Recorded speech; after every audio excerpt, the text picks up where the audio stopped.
கூடுதல் விவரங்களை செய்தியாளர் ரமேஷ் வழங்க நாம் கேட்கலாம். வணக்கம் ரமேஷ். மாநில சுயாட்சி ஏன் அவசியம் என்பது தொடர்பாக முதலமைச்சர் மு.க.ஸ்டாலின் எக்ஸ் தளத்தில் தினத்தந்தி நாளிதழின் எழுதிய கட்டுரையை மேற்கோள் காட்டி அதை இணைத்து அவர் பதிவிட்டிருக்கிறார். என்னென்ன விஷயங்களை சுட்டிக்காட்டியிருக்கிறார் முதலமைச்சர்? விவரங்களை பதிவு பண்ணுங்க. வணக்கம். தமிழக சட்டப்பேரவையில சமீபத்தில் மாநில சுயாட்சி தொடர்பாக ஒரு தீர்மானம் நிறைவேற்றப்பட்டிருந்தது. இந்த சூழல்ல மாநில சுயாட்சி இன்றைய சூழல்ல ஏன் அவசியம் அப்படிங்கிற தலைப்புல முதலமைச்சர் மு.க.ஸ்டாலின் தினத்தந்தி நாளிதழுக்கு ஒரு கட்டுரை எழுதியிருக்கிறார். இந்த கட்டுரையில என்னென்ன விஷயங்களை தான் குறிப்பிட்டு எழுதினேன் அப்படிங்கறத சமூக வலைதளத்திலையும் முதலமைச்சர் பகிர்ந்திருக்காரு. குறிப்பா இந்திய நாட்டை மாநிலங்களின் ஒன்றியம் என்றுதான் இந்திய அரசியலமைப்பு சட்டம் வரையறுக்கிறது.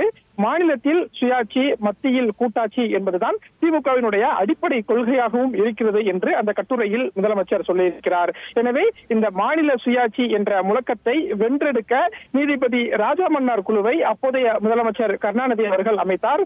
அதே இலக்கில் தான் இப்போதைய திமுக ஆட்சியிலும் உச்சநீதிமன்ற ஓய்வு பெற்ற நீதியரசர் ஜோசப் குரியன் தலைமையில அவரை தலைவராக கொண்டு இந்த மாநில சுயாட்சி விவகாரத்துல ஒரு குழு அப்படிங்கிறத தமிழக அரசு அமைச்சிருக்கு அப்படின்னு அந்த கட்டுரையில முதலமைச்சர் மு.க.ஸ்டாலின் தெரிவிச்சிருக்காரு. அதே மாதிரி மாநில அரசுகளை அதிகாரமற்றவைகளாக மாற்றி அதனை சட்டமியற்றும் தகுதியற்றவைகளாக தகுதியை குறைத்து சொன்னதை செய்யும் கிளிப்பிள்ளையாக மாற்றுவதற்கு மத்திய அரசு நினைக்கிறது அப்படின்னு முதலமைச்சர் மு.க.ஸ்டாலின் அந்த கட்டுரையில சுட்டிக்காட்டியிருப்பதை பார்க்க முடிகிறது.